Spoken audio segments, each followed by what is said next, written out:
Hello, Earth Signs. Happy Friday. Welcome to your Daily Focus Tarot. For you today, we have King of Pentacles and Four of Wands. Okay, King of Pentacles talks about a long-term stability, right? In terms of your health, your finances, it talks about having that creativity and that knowledge, that language that you need to communicate what you want and how to get that. Now for clarifier, we have 3 cards: 7 of Swords, 7 of Wands, and 8 of Wands. So this is kind of interesting. 2 7s and an 8. And I'm going to read a little bit from the book on this. So 7 of Swords, it says, represents the application of mental energy in a cautious, wily, and diplomatic way in order to gain the end desired. Here the message is brains rather than brawn, and life may require the individual to develop guile and wit and cunning.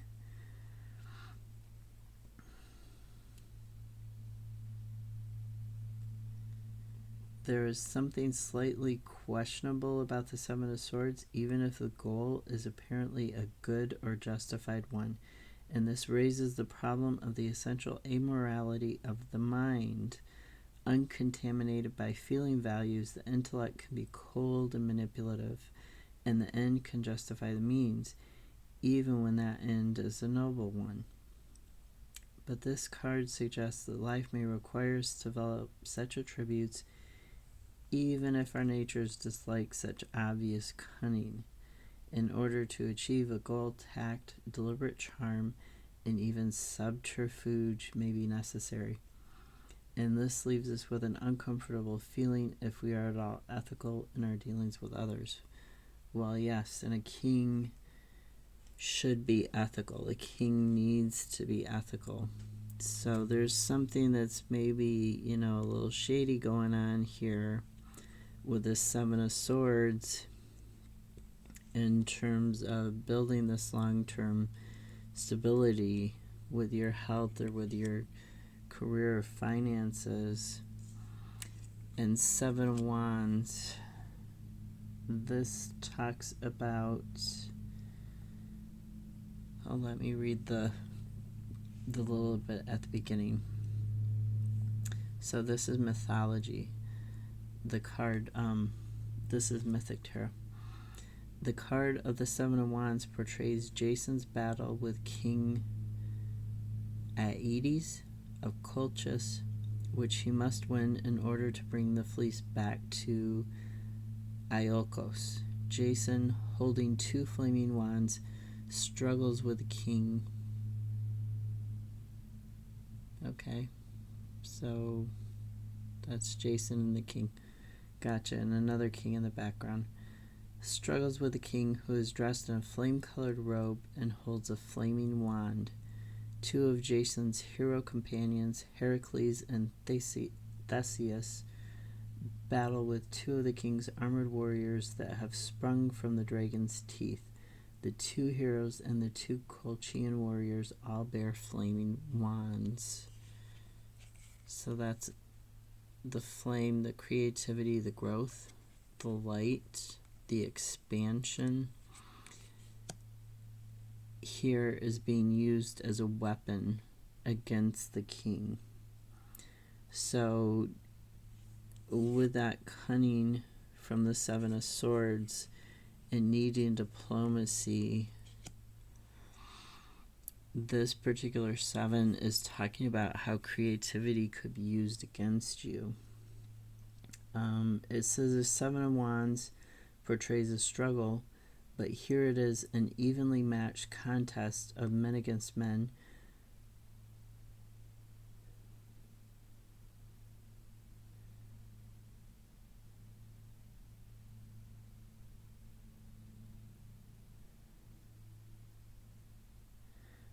Somebody else wants what we have worked so hard to achieve, and we are plunged into a contest which challenges us to try even harder. So it's challenging that long-term success. The message is that we cannot rest on our laurels, or someone will come along and steal them. The problem of envy and competition is a fact of life, and one which any individual working must accept. The imagination not only conjures vision in one person, but also stimulates vision in others as well. The challenge of the Seven of Wands is really a test of one's faith in oneself. How hard are we willing to fight for the thing which has been achieved?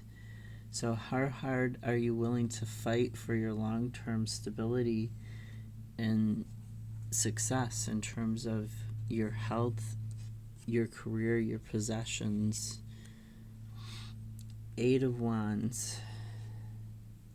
This talks about a release of creative energy after the anxieties and struggles of the seven have been overcome.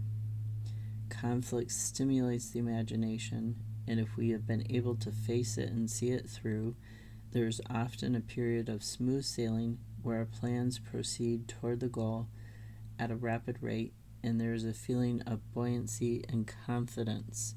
So this Eight of Wands, this balanced action that's moving forward, the experience of release of new creative energy can be seen in many competitive sports. It is also an experience common to the painter, the writer, the actor, and the musician, any creative artist who has broken through a block and is on the home stretch. The exhilaration of the state does not simply arise out of nothing.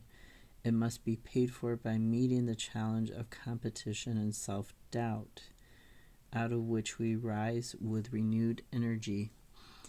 So you are using that energy from these conflicts, from these shady things going on, possibly, and you're using it to build. Notice the fires in the sails, so the sails are burning, they're creative, they're on the way, moving forward at a faster pace. Now we have Four of Wands, and Four of Wands, it talks about union. It can talk about a world or a group of people within a group, or a world within a world. So like a small like an us versus them kind of thing, when it's you and your spouse, or you and your best friend versus the world. It can talk about that. So here we have, for clarifier, oh, it goes backwards. Oops.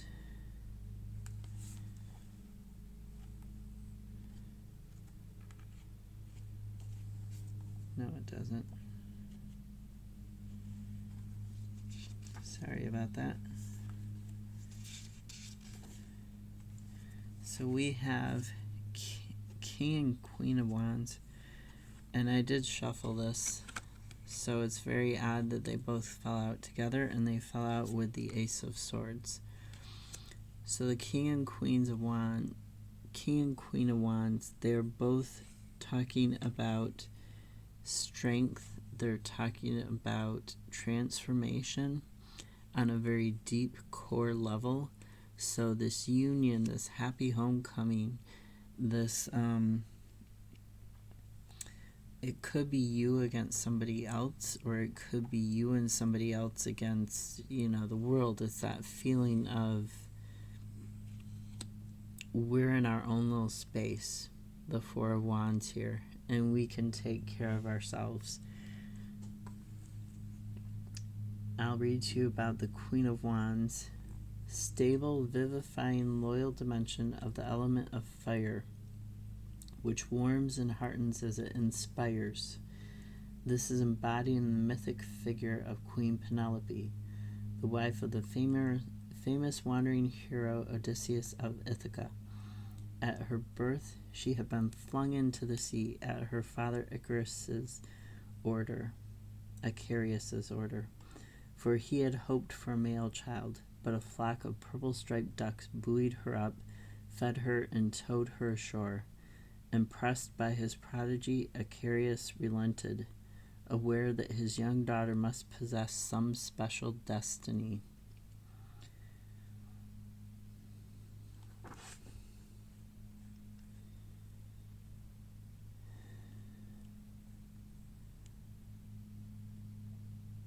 She is the image of loyalty, of the heart, of strength, creative imagination, to sustain the heart's chosen goals. She is in one sense a picture of the faithful wife, but her faithfulness is not necessarily a literal one.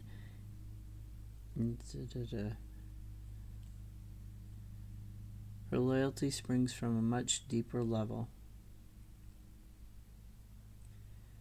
This figure is industrious, creative, versatile, strong-willed, and talented.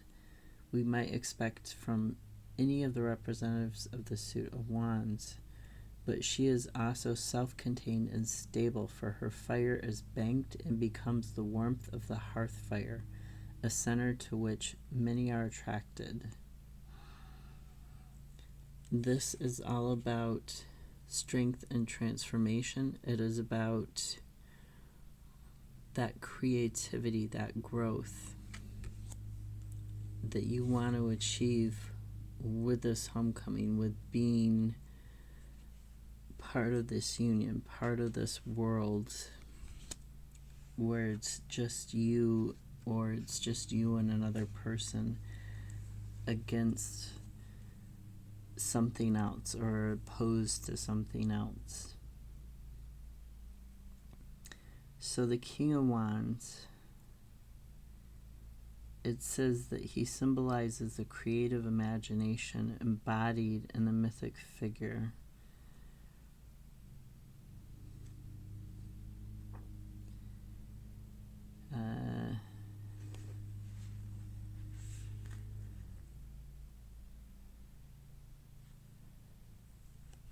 He has fiery enthusiasm, which makes a man or a woman a true leader. This fiery spirit is not merely impulsive and restless with fresh ideas. These things... Sorry, the book is a little odd. He is not just a brash young man, he is also a strategist and a shaper of world events. He possesses not only the vision, but the steady power to manifest his vision, and the warm and infectious personality which can convince others of its validity.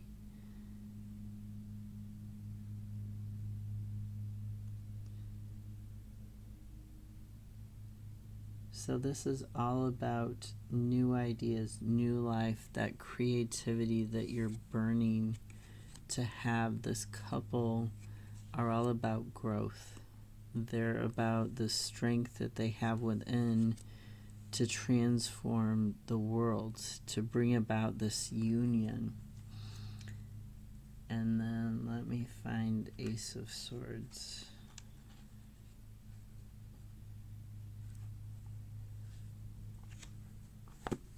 Oh boy.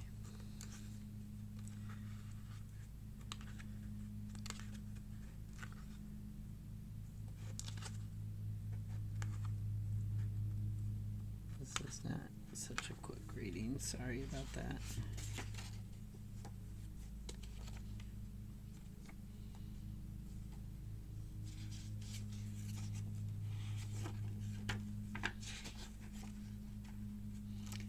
So the Ace of Swords, it's typically a new beginning in how you are approaching stuff, how you are thinking about things. Oh, it says this is the goddess of justice.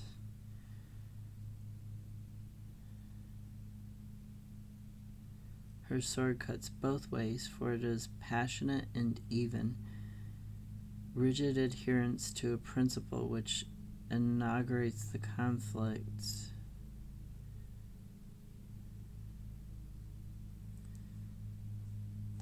I can't.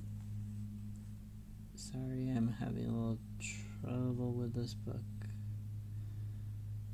So the Ace of Swords implies that out of conflict, some new creative viewpoint will emerge. The mental powers are awakening, and this means change in one's life. So it is the potential to think your way out of something that's been stagnant, that's been blocking this union, this happy homecoming, this celebration, and you're thinking your way out of it. You're getting that balance in your thinking.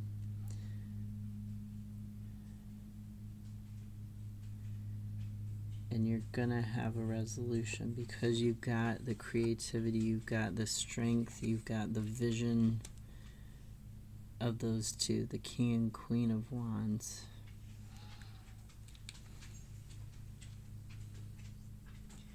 Sorry for the weirdness of this one, of this reading. I'll see you tomorrow.